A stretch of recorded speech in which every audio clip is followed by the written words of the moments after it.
My name is Alan Smason, and welcome once again to NOLA Theater Talk. Tonight, as always, we're going to deal with things that have to do with the theater scene here locally in New Orleans. Although tonight we may actually deviate just a little bit. We may actually incorporate some of the Mardi Gras celebration. We'll see how far it gets, but for right now, we're going to concentrate on theater. And again, we broadcast every Monday and Friday that we're broadcasting. Most Mondays and Fridays, we broadcast to the NOLA Theater Folk Facebook group, the theatercriticism.com Facebook page, not the website, because that's where the reviews are done. And then, of course, on my own YouTube channel that we have available for you to look at. Anybody who wants to comment tonight, wants to leave a word, or wants to just say hi, feel free to do so. We encourage you to go to streamyard.com/Facebook. That will allow Facebook to understand who you are and allow us to see who you are, because unfortunately what happens is in many cases it doesn't allow you to do that because it is a third party dealing with Facebook, and they want to make sure that you know who you are. So without any further ado, I'm going to introduce my guest tonight. My guest is Victor Andrews from the Times-Picayune, New Orleans Advocate. NOLA.com too, I guess we ought to say, to be perfectly honest. And Victor, again, one of the reasons I asked for you to come on tonight was I said, you're doing something that has not been done for several years in our community in the daily newspaper scene, and that is to write previews of shows that are going to be coming up, previews that you know about, that you write stories about, to spur interest in the theater scene. For many years, we had Richard Dodge, we had David Cuthbert, and other, Frank Gagnard, all kinds of people who would write about what was going on in the theater scene. But as the years have gone on and the newspaper staffs have gotten smaller and thinner, I guess you might say, in terms of their ability to cover, we've had less and less coverage. And of course, I would say that there was quite a bit of coverage, quite a bit more coverage in the Picayune years ago, and quite a bit more coverage in the Advocate when they had not yet merged with the Times-Picayune in terms of doing a number of previews. If I'm not mistaken, Dean Shapiro used to do a number of those. And of course, Dean, I should be fully transparent, Dean does write for me on the Crescent City Jewish News on my website. So, of course, I'm familiar with his work as a writer. But you and I have actually known each other through the years because, as I kind of, put a little bit of a hint out, because of my work as a Mardi Gras manuscript writer and a person who handles a lot of the duties of the captains, for the captains, in order to facilitate getting some of the names of the royal court and the kings and the queens and the maids and the dukes and things of that sort. And those pictures that we see leading up to Mardi Gras and sometimes on Mardi Gras, that basically we have those individuals named and appropriately given the name and appropriately attesting to what their theme was, so that we don't have anybody mislabeled, as it were. And it's a big challenge, and you have been doing that for a long time. Well, yeah, I was going to say, Alan, nobody knows as well as you do the many moving parts that go together to create a successful carnival ball. And as the person that handles making sure they get into the newspaper properly and that the names get right on the pictures and the parents are right with the maids and all that, there's a lot of moving parts. There's a lot of work just on our end. So I can only imagine on the end of that involves the crews and the organizations within the crews, right, that handle the balls and that handle the courts and make sure all of that happens seamlessly. Because Carnival, as you well know, since you've done the both the carnival and the theatrical worlds, as I have, there's a lot of theater in Carnival. Yeah. And just like in a theatrical production, you really don't want to show all the magic behind the curtain. That's true. You just want it to happen, and you want it to look like, oh, suddenly these 8 beautiful girls showed up in white Yeah. gowns, and one of them has a crown on, and Right. let's just introduce her to the world. Yeah. But yeah, no, there's a lot of moving parts, and when I first moved to New Orleans, I had the pleasure of working with Ed Tunstall over at the Sure. Times-Picayune, Yeah. and our department handled the parade guides. So for the first 20 something years that I lived in New Orleans, I did the parade aspect of it.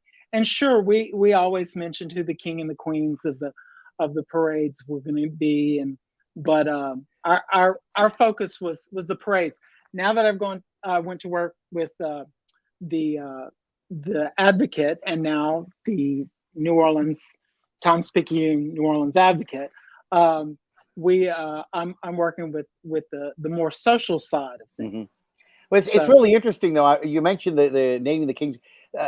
In the Advocate, they would not allow the name of the king to run the day of the parade, etc. But the Picayune would. It was kind of weird because one had a policy of putting the king's name out and another. But to get back to what you were talking about, when and I assume you've gone to a number of balls, right? I've gone to a few. I mean, Yeah. I seem to remember. I seem to remember seeing you running around, also doing some floral displays from time to time too, right? Yes, I had the pleasure of working with one of the most talented floral artists in the city, the late Wayne Christenberry, and I helped him on more than a couple of iris balls and some other carnival related activities. Yeah. And just to digress just a little bit. Yeah. Before we get to theater, we're getting there. you know this is true, Alan, but what a lot of people that aren't intimately involved with the carnival organizations don't realize is there's so much more that happens behind the scenes. There are the balls. There's the past queen's party. There's the court parties that happen beforehand. There's the announcement parties. The king and the queen usually throw a party. Mm-hmm. In fact, one year when I was working with Wayne, we did a party just for the Queen of Endymion. And it was quite a lavish affair. And just to be on the reveal, was it one of Ed's daughters or not? No. Those are usually pretty extravagant affairs. Yes. It was not one of Ed's daughters, okay. But it was quite the fete, as it were. Yeah. And so there's a whole lot that goes on to it. Our mutual friend Arthur Hardy, he and I have often talked about how big. Yeah. What we don't see on the street for the parades, how big Carnival is, and how much money it generates to the local economy. It's just phenomenal how much money is purveyed. Oh yes. Oh yeah, absolutely. Through all that. Yeah, millions and millions of dollars locally, but it trickles down because like you said, the florist, the people who make the corsages. And even the people who are doing the scenes, the sets, etc. All of that is involved, and it's very, very theatrical. And one of the things that that I do is that I write a lot of the manuscripts for the balls, mm-hmm. and I consider that just as important, and in terms of consumption of time and in the way and the manner in which I write my scripts. It's just like a play. I write down the narration, which I generally deliver myself. Again, I would be like, if you will, the narrator of a play. And then I have all the stage directions as to what happens. I have also the music cues. So there's your orchestra that comes in, and I research the music. I do all of that myself, and all of that is done at the behest of the captain and the officers.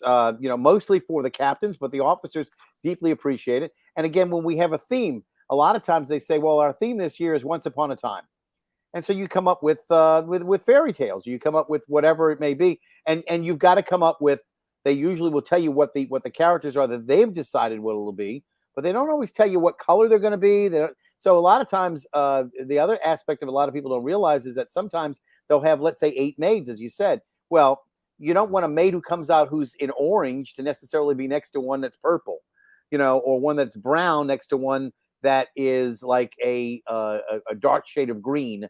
Maybe that'll work, but you're not quite sure. You don't want necessarily red and purple next to each other. There's certain things that clash a little bit. But if you had something that was light blue and green, or perhaps a dark blue and a light blue, that might work. So there are different schemes, and you have to figure out which color maid is going to be where. And again, if they come out first, the maid, a lot of times you don't think about this in a play. Who's coming out, what stage right, stage left, etc. But when it comes down to play, it's you could have people coming in on one side all the time, but in a Mardi Gras ball, one comes out one side usually, and one comes out the other side. So we have to envision they may be coming out on this side, but they're going to end up on the other side. So again, all of that notwithstanding, that's all part of what I end up doing, and part of what is expected of the plays that we do, if you will, the tableau. That's why they call them tableau. Tableau are really the name for small plays, small scenes, if you will. Well, when my wife and I were doing a lot of community theater, both in Eunice and we worked on some here in New Orleans. Often, as we were directing and staging and blocking the plays, we talked about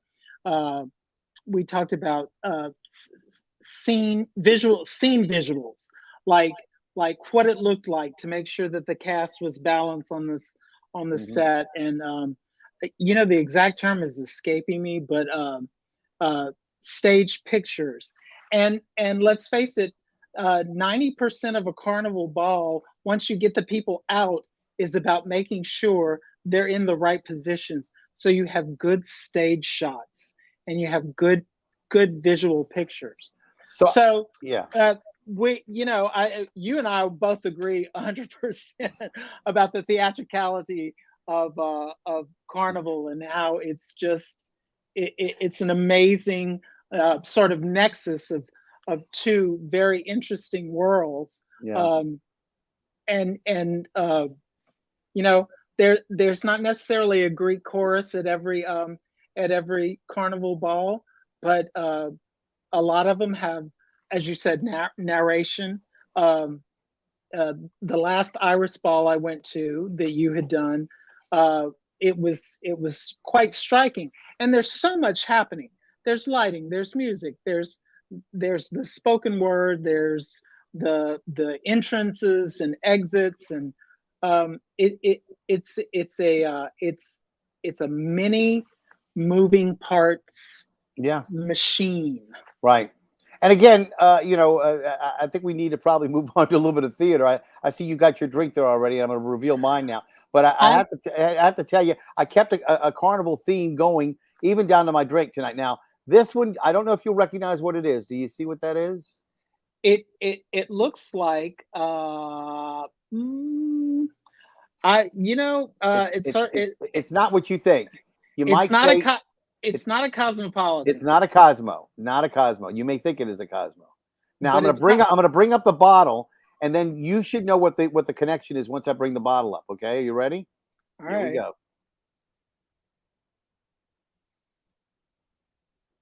Oh yeah. You recognize what this is? I do. Yes. Now Lejeune Ohen. Legion's a company that makes herb scent, and they were bought by, of course, the Sazerac company. But this is a Ohen cocktail, and the story is that Rex has been using Ohen as a toasting drink, their official toasting liquor or liqueur that they toast the court, etc. with, and it comes out a very pink, puffy, kind of beautiful color like it is here, and it's got that wonderful licorice smell. It's served with a dash or two of Peychaud bitters, a half ounce of water, 2 ounces of Ohen, and it's stirred and then strained over ice. After you don't shake it, you just stir it, and then you strain it into a cocktail glass, and this is what it ends up as. And you were about to say what? Well, I was going to say cheers. Now, what do you have? What are you bringing in? I have it's a Chardonnay. My daughter just returned from a trip to Napa with the UNO School of Hotel, Restaurant, and Tourism, where she recently got her master's degree, and so we have been doing wine, and I have to tell you, the glass has family importance. This was my great grandmother's water glass. Very nice, etched, etc. I see it's very fine. Yeah. Yeah, it was. It's one of the last ones. They don't necessarily age well. Oh, I understand that. I understand that. As long as you're not moving a lot, it'll probably stay for you. And the reason, again, I mentioned OHEN, with the Rex organization, the School of Design, as it were, there were apparently, OHEN was made in a small distillery in Spain. And the story is that I'm trying to remember if it was Cedric Martin or the father. It might have been Cedric, I have a feeling, from Martin Wine Cellar, got a hold of the last 2,000 bottles of OHEN. I'm thinking it was 2,000 bottles. It might have been 2,000 cases, but whatever it was, Rex started to go through it in a pretty meaningful way. Apparently, they were toasting like it was, never going to go out. And much to their, I guess you might say, good fortune, and much to the good fortune of the Sazerac company, they actually are starting to make it themselves. They got the original recipe, etc., and they begun making it several years ago. When I say several years, not more than about 5 years that I know of that it's been available. But I had to buy a bottle of it when I finally saw it available. And of course, we've all lost the last year, so I know it's been at least 3 years that it came out. So I may say it's now at least 4 or so, but somewhere in that range, I have to say. But it is, again, still used exclusively by the Rex organization to do their toasting. And I thought it was appropriate that, since you and I have such a commonality of interest with Mardi Gras, that we should have a Mardi Gras drink, or at least an official Mardi Gras cocktail to toast. And the Chardonnay is perfect too. That's great. Absolutely. Well, I figured my traditional Mardi Gras drink, vodka on the rocks with a splash of cranberry, might be a little much for a Monday night, especially after in a trying situation as we are. Well, but I want everybody to know that we're glad to have you tonight, because I thought it would be appropriate to talk a little bit about your job and what you do at the Times-Picayune New Orleans Advocate, and Victor Andrews again is our guest. We've already had one person mention that they're happy to have you. So again, if you want to, just word to the wise, if you want us to see who you are, you need to go to StreamYard.com/Facebook. Let us know who you are that way, and then StreamYard will work with Facebook, and we can see your name. I remember one time I said, we can't even tell who that person is. It says Facebook user. It could be Janet Shea. And guess what? It was Janet Shea. It was Janet Shea. So, a theater icon in this community, if there ever was one. I always call Janet the first lady of the New Orleans stage, much like we used to refer to Helen Hayes as the first lady of the Broadway stage. Of the Broadway stage, yeah. Yes. So first lady of the and of American course, theater. It was sort of a run. I always said, well, Carol Sutton would give, Janet a little bit of a run for money, and Janet herself would say, Carol is probably somebody who should also be considered the first lady. But Carol would always tell me, no, Janet. It's like such a wonderful person. I can only tell you how sorry I am that she's gone, and that I'm not able to have her on my show, because she, unbeknownst to a lot of people, was very close with me. We would chat with each other on Facebook. We had a very good rapport, and she had promised me that once she got through her surgery and she got well, that she was going to come on, because she had actually surprised Janet when I had Janet on, and I had Janet on, and Janet couldn't see her. She was backstage, if you will. And I put up a picture or something. I said, you work with a lot of the actresses. Is there anybody in town that, you really consider like the best actress in town? And she said, oh, well, it'd have to be Carol Sutton. And all of a sudden, bam, Carol was in the room, and it was perfectly timed. And I didn't plan it. Janet had no idea about it, but they had a love fest for each other, that night. And it was a genuine, feeling of affection for both of them, and also respect for each other's talents. And that's what I love, about theater in so many ways, that there are so many people who appreciate the people who are doing the work. I mean, last week we talked about Ed Cox, doing work with Atlanta Lyric Theater. And, Brant Blocker was on, and he was, just talking about what a great talent Ed is. And, and again, that's true. And it's wonderful that we have that kind of talent here. I mean, I know another scenic designer who's now since left town, but who's also, I used to call her a quadruple threat, not a triple threat, because that was Shelby Mack, because Shelby could dance, she could sing, she could act, and she could do art design, So what do you do about somebody who's that talented? But, and Ed's the same way in many ways. He does makeup, he does, acting, he does directing. He's got a multi-talented individual. And I'm glad when we can give those kind of people their due. I'm really happy to see it. So New Orleans is an amazing city, that there are huge talents there. As you were just talking about, several people who are multifaceted in their level of talent, and I'm not sure that maybe New Orleans audiences quite understand how the depth of talent that we can see on our local stages, which is one of the things. I'm going to segue right on into what I do at the paper and why it's a little different. One of the things that I appreciate with what I have tried to make the stages column in Lanyap, the Times-Picayune New Orleans Advocates Arts and Entertainment section, is what's coming up, what's going on. And I give a lot of credit for that to our features editor, Annette Cisco.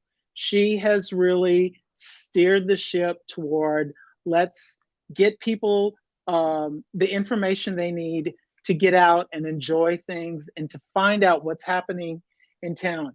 We've got the department I work in is just, it's loaded with talent. Ian McNulty and Keith Spira and Doug McCash, Nell Nolan. We're just, I just try to keep up. So you're such a name dropper, you know that. Well, I know. But what I try to do is I try to make sure that if there's something that's going to be on a stage in New Orleans or Mandeville or Covington or Slidell or any of the other theatrical areas that we cover, like West Wego. Oh my goodness, there's so much going on at West Wego because of Jefferson Performing Arts Society. Mm-hmm. But I just try to make sure that people kind of have an idea about what's going on. And it seems like theater is one of the areas that, as we're trying to work through this pandemic, that theater is an area where people are trying to get out and do a little something.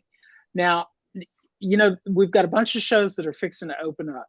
And I know that all of these companies that are working on these shows have done their absolute best to trying to make sure that their cast and their production crews are all staying safe and that are all abiding by rules to prevent the spread of this horrible illness. Right. And they're actually, a lot of them are saying point blank on their websites, if you want a ticket to this, that's fine, but you're going to need to wear a mask through the production.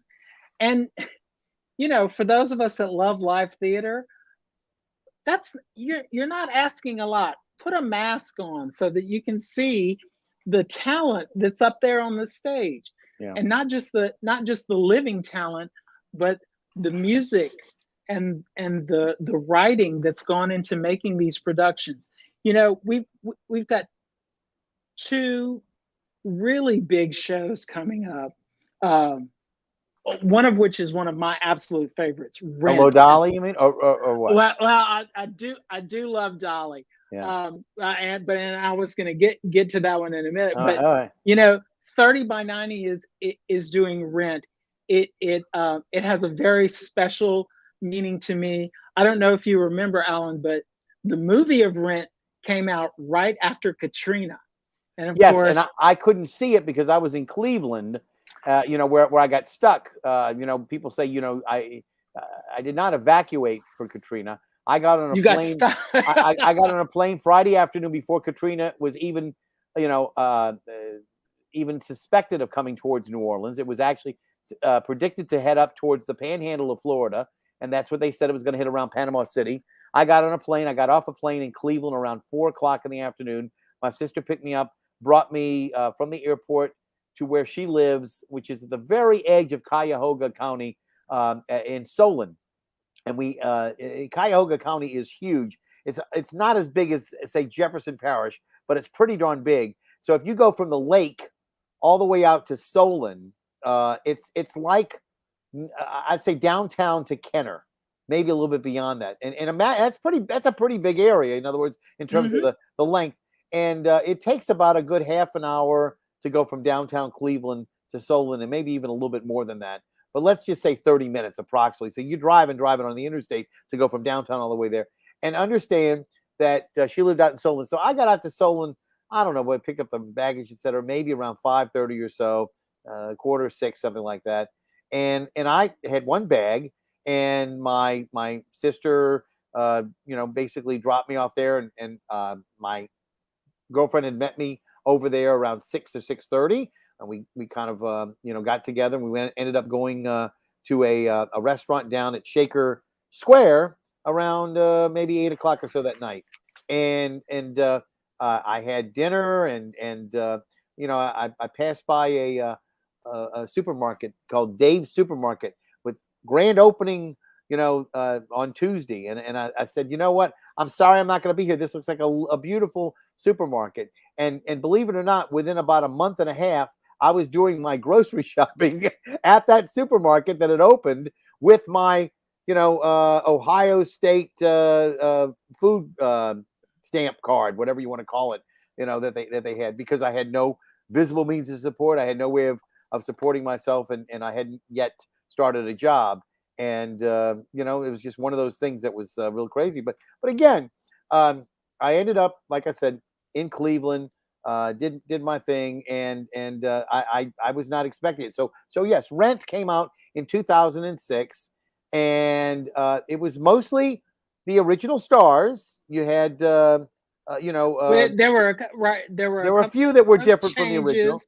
but mostly. Rosario Dawson took Yeah. the role of Mimi. Jesse and Martin, was it Jesse? Jesse L. Martin was in was it. in there, and you had Idina Menzel. Idina Menzel, and Andrew Anthony Rapp and Andrew Pascal, all of them. They were all in there, and for the most part, you could see what it was like. But here's the kicker: back in 1996 when it opened, I was there.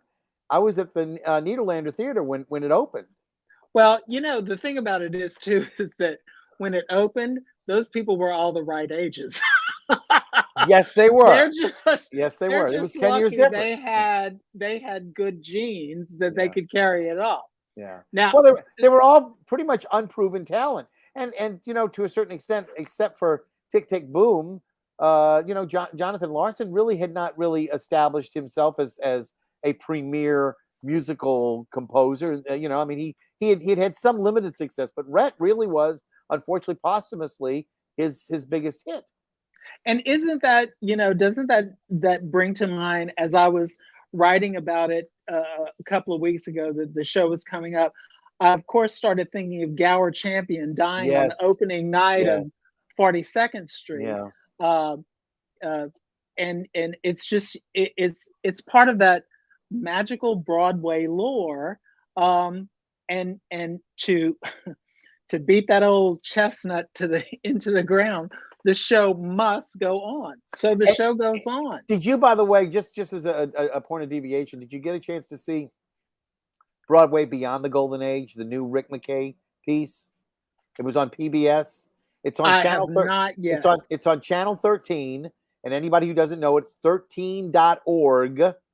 13 spelled out .org, and it's Rick McKay's Broadway Beyond the Golden Age. His original documentary was called Broadway: The Golden Age, and Rick McKay was this incredible font of information. He was a genuinely nice man. He used to go backstage, and people would just welcome him. He was almost like the historian of Broadway. He didn't start like in the early 70s. He started like in the early 1980s, but he started to catalog all of these old films he got a hold of, like the old King and I with Yul Brynner. You see people backstage, etc. And I just have to marvel at what he did. And of course, unfortunately, about not quite 3.5 years ago, he passed away very suddenly from a massive heart attack at the age of like 62. And a lot of people said, oh, geez, all of his other future documentaries are going to go by the wayside. Well, a steadfast group of his supporters, his other producers that he had out there in the field, including Jamie DeRoy, who's a personal friend, they all got together and said, we're not going to let this die. And they actually have not just this one that just came out on 13.org, they have another one called Broadway, The Next Generation. And that's going to bring everything up to date. So all of his documentaries will become, I would say, must-see documentaries. And the moment you talked about with Gowart Champion is captured on film.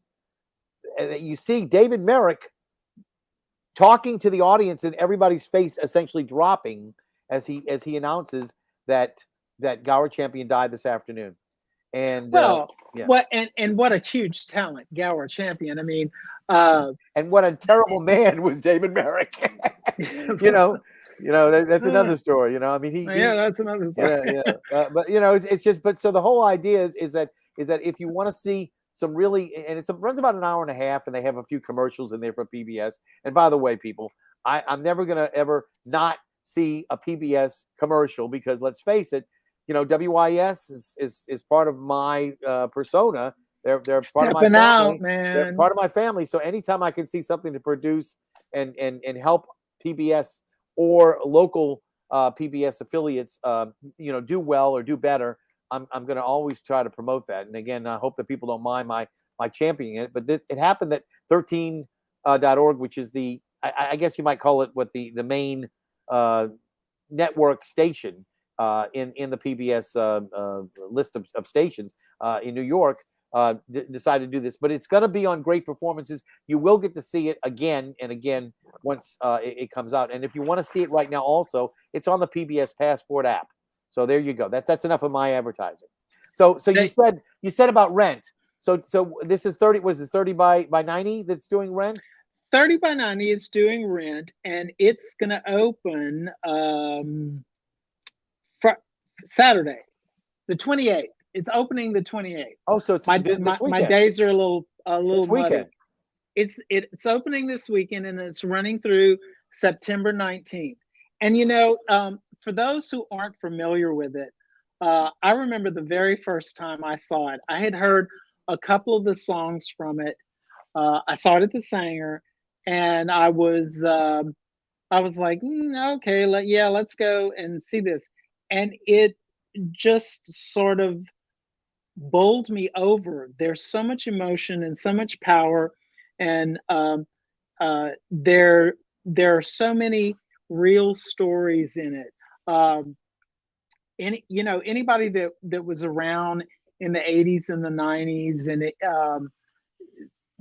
especially if you were doing theater or creative arts or anything like that, you were exposed to some people who were HIV infected. And so the fact that people were dying from this, and that it affected everyone that you knew. We all had friends that we don't have anymore because of this.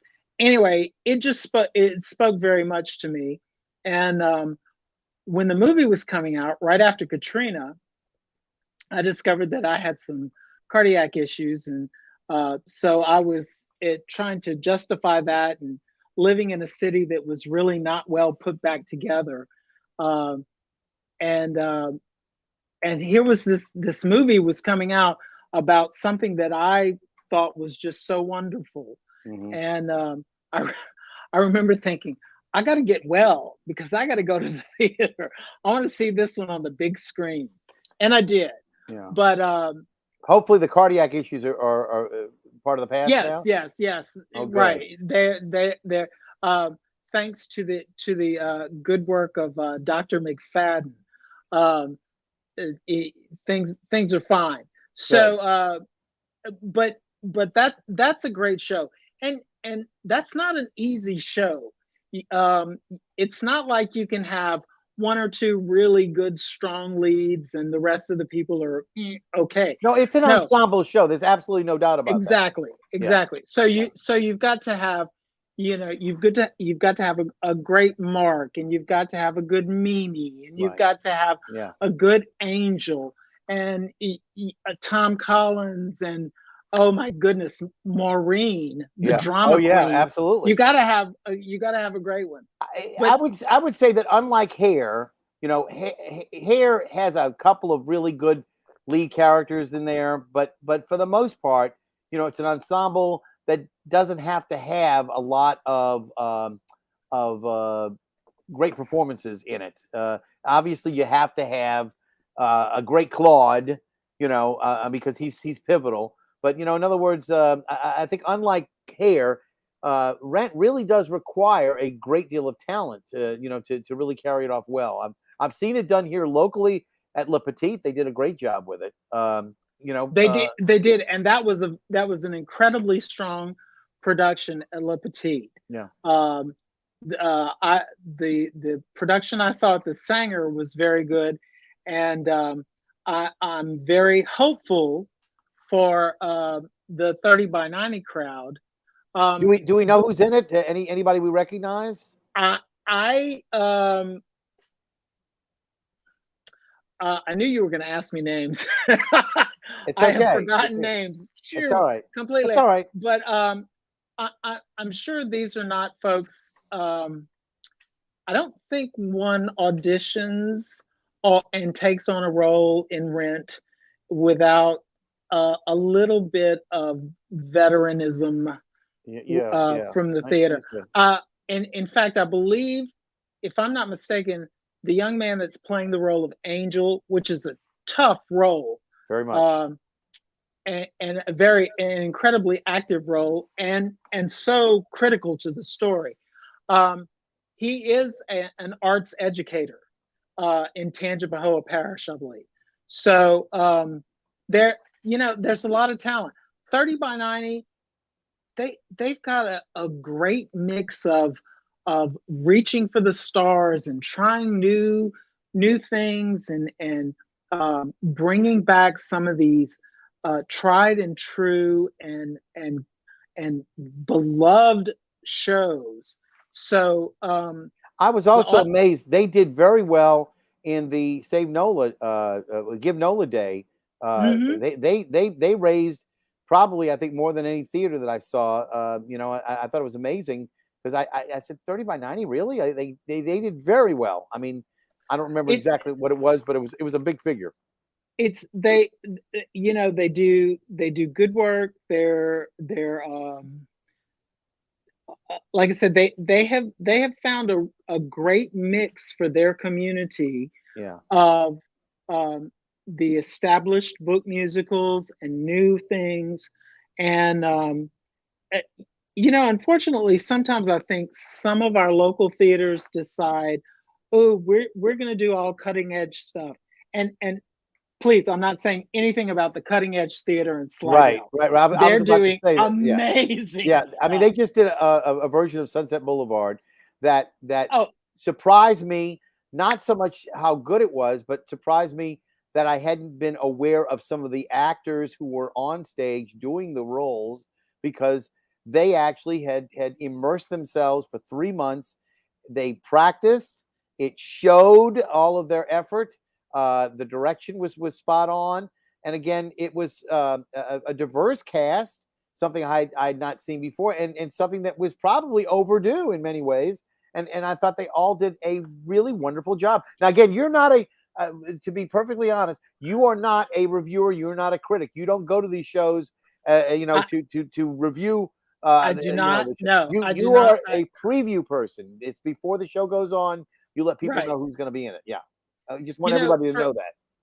For when I was in college and in some of my other incarnations, I did do reviews, and I did a lot of community theater.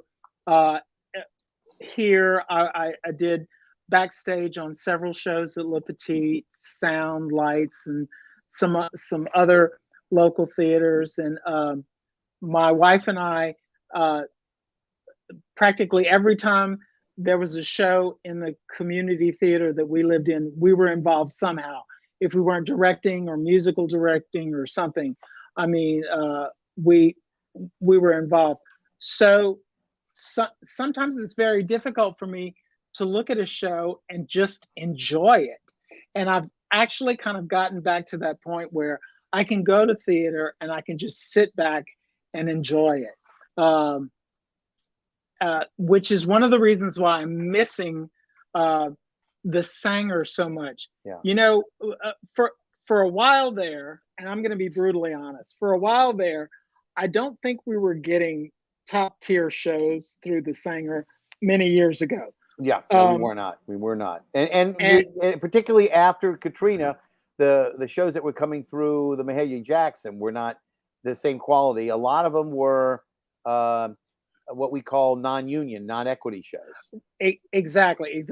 And my wife was a much more theatrical person. She had done summer stock and she had done some work in New York, and she knew about all these things. And she used to say, yeah, she said, we're not getting the first run national companies. That's changed. Yes. Or at least it had changed right before COVID. The caliber of shows that we were getting, I have to tell you, one of my favorite all-time shows is Phantom of the Opera. It's the first thing I saw on Broadway as an adult. Loved it. The last production that I saw at the Sanger was incredible.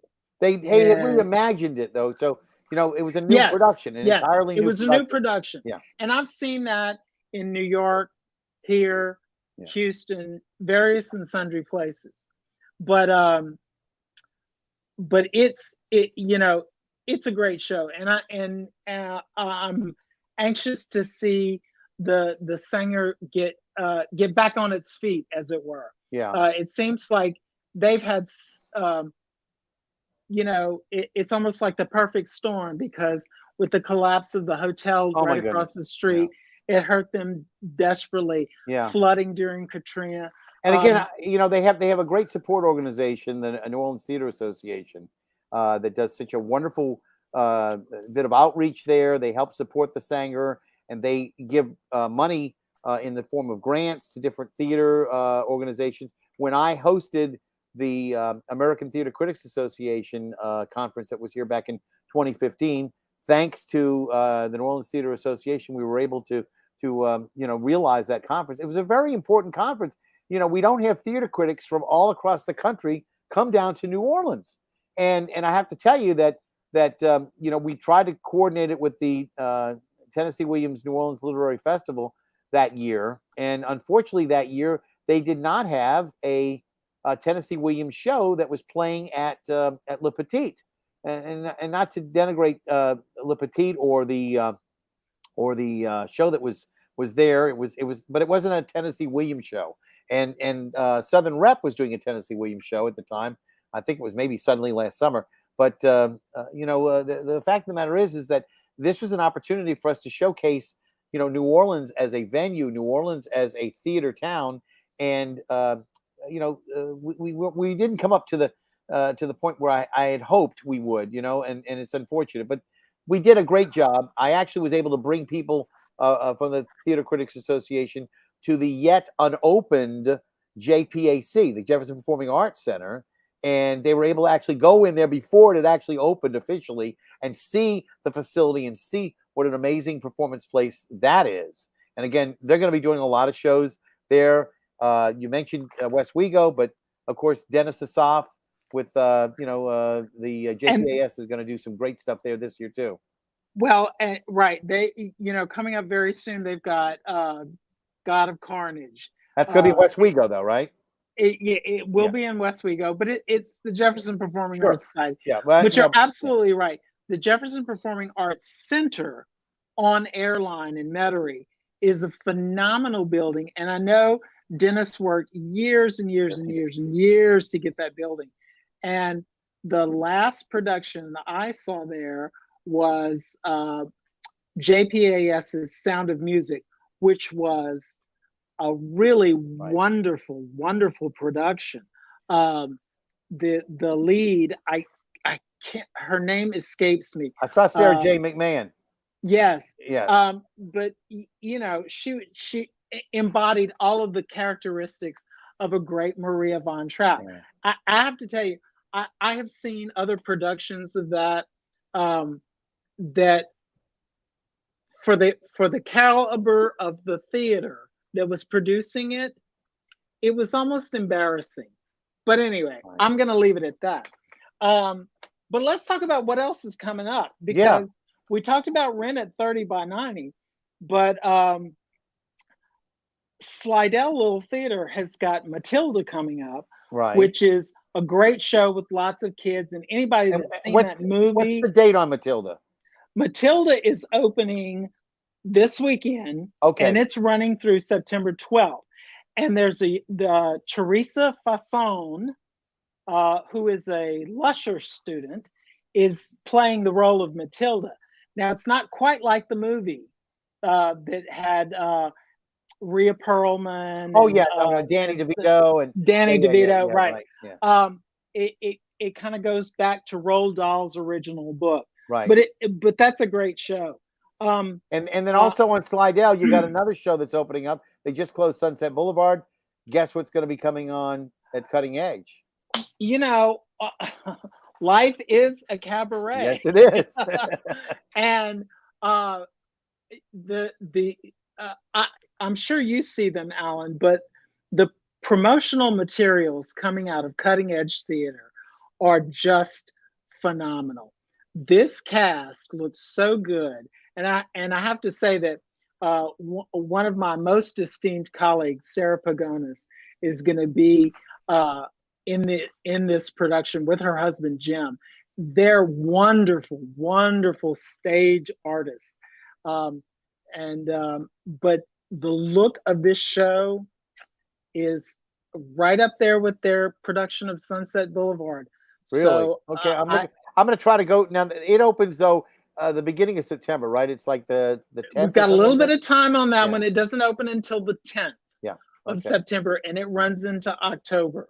And then right after that, the New Orleans Rivertown theaters are going to be opening up around that time, right? Opening the same day, Mr. Ricky Graham is going to be bringing us the Jerry Herman spectacular Hello, Dolly. It was very interesting. I had an email exchange with Ricky about the show, and he said that he and Harry Mayron actually got to see the original Broadway cast. And I'm thinking to myself, oh, you mean with Carol Channing back in? That's what he said. And he also said that when Le Petit did it years ago, and I guess maybe Summer Lyric, he played Barnaby in the show. Le Petit, I think, would that been the one with Ann Casey? Was that the one you're talking about? It How far back are you talking about? Well, I know how old I am. You want me to ask Ann Casey how old she is too? I'm not sure how old Ricky is, yeah. and I wouldn't want to ask him. But I think it was somewhere around 2000, something like that, maybe. Is that, or is it further back? I think it's further back than that. I think it's further back than that. You know, Because that's Bob Eads was I think the Horace Vandergelder, if I'm not mistaken. it's it, it it's a frothy confection that just kind of Yeah, yeah, floats along, and uh, there's just so much good about that show, and right. it's a feel good show. And Ricky said that was important right now. Uh, People need to feel good. We're hopefully, knock on wood, coming out of a period, if we all behave and we all get our vaccines and wear our masks, that we're going to be coming out of the situation, and it's going to be great to get out and to see live entertainment. Um, not just our theater, though I know that's close to your heart and my heart as well. But you know, let's behave so that we can have a great holiday season this season, and move into Carnival safely and comfortably. Um, we have so much as a city and as a community and as a region to offer artistically and culturally, that we have to quit playing this Russian roulette business, do what we're supposed to do so that we can get back to celebrating, which is what we as a city do best. Yes, we do. We So, do a very good job with it. Now, again, we haven't talked about some of the other shows coming up for the Sanger. You mentioned the Sanger, but what are some of the shows, just to review some of those? If you got them handy, I'm hoping well, you got them handy. well, I know that Frozen is coming up at the Sanger, and I mean, we've it's a big group of shows. Hades Town was supposed to open up as well, which has a well, very believe it or not, a very traditional New Orleans jazz style to mhm, some of its music, and right. deliberately done that way to give a different flair. And one of the reasons it won the Tony Award for Best Musical was because of that.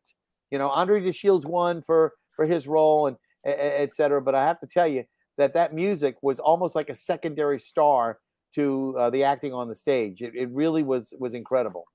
And and that's true about a good show.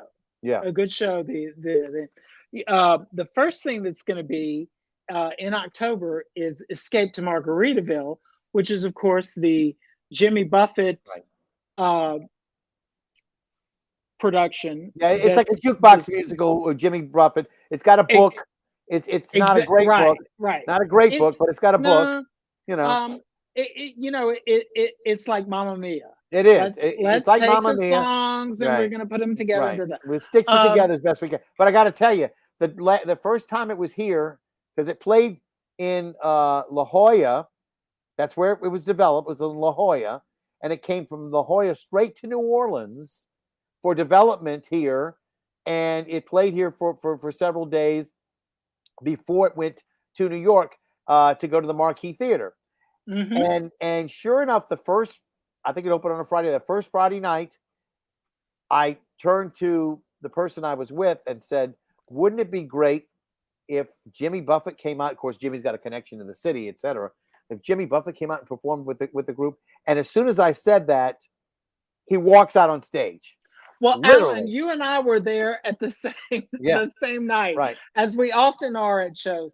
But yeah, no, I was there that night that Jimmy came out, and I remember as we were sitting there, standing and applauding, and you know, they were singing songs, and they were collecting money for um, broad. It was is it Broadway Cares, Equity Fights AIDS. They were Mm, passing around could be. I ice don't remember. chests, Yeah, yeah. and suddenly camera crews started running down the aisle, and I said, something's up. Well, I was with my sister, who is probably a bigger parrot head than I am, and you have to be a Jimmy Buffett fan to understand what that means.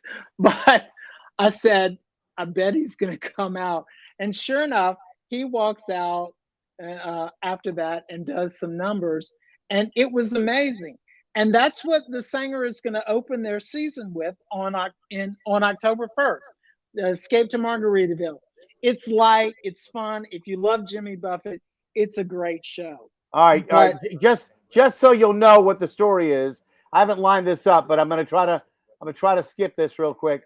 Just 1 second. Let's see if I can find out how to do this, and I'm gonna try my best if I can do this right. Let's see. Let's see. Hold on.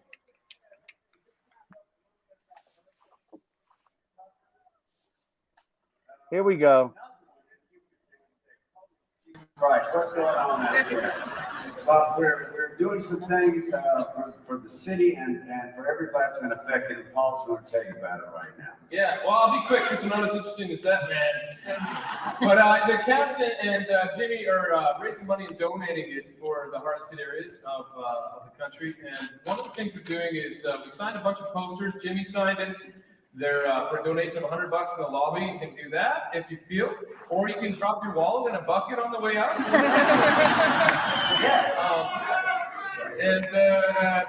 So some of the cast will be out there with buckets. And one of the exciting things we actually did was Jimmy signed a handful of ukuleles.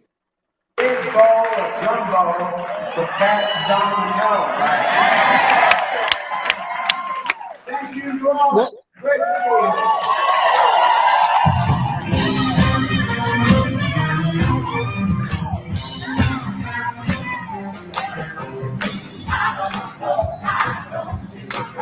All right, so you get an idea about all of that. There you go. well, whoever was shooting that must have been standing right next to me, because that was my view of the stage. That would have been me. Yeah, that would have been. But look, I realize we're getting short on time, and there was one area that we haven't covered, and it's sort of it's sort of an interesting entertainment venue in the city. But at the National World War II Museum, BB Stage Door Canteen, they've got some really great stuff lined up.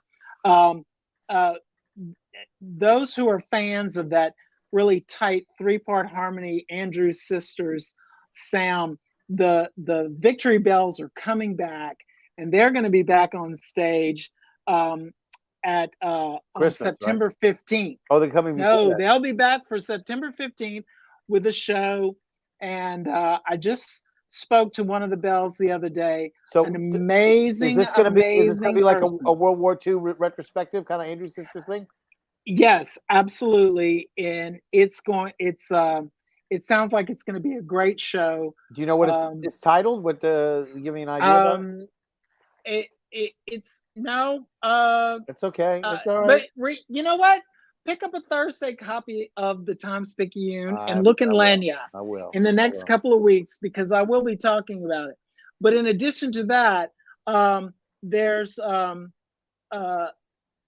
fellow that does a Johnny Cash impersonation on one of the days that Johnny went into Sun Records to do some recording. And it's called The World's Greatest Johnny Cash Experience. And that's going to be at BB Stage Door Canteen as well. Look at what we're talking about here, Alan. We've got a world-class museum that's putting on great stuff.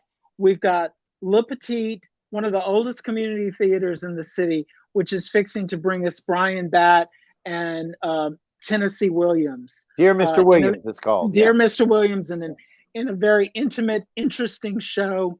We've got we've got theaters throughout the metropolitan area. There's lots of live theater out there for people to see. They can see it safely. They can see it comfortably. The prices for local live theater in this town are amazing. Mm-hmm. It does not cost an arm and a leg to go see some of these great shows.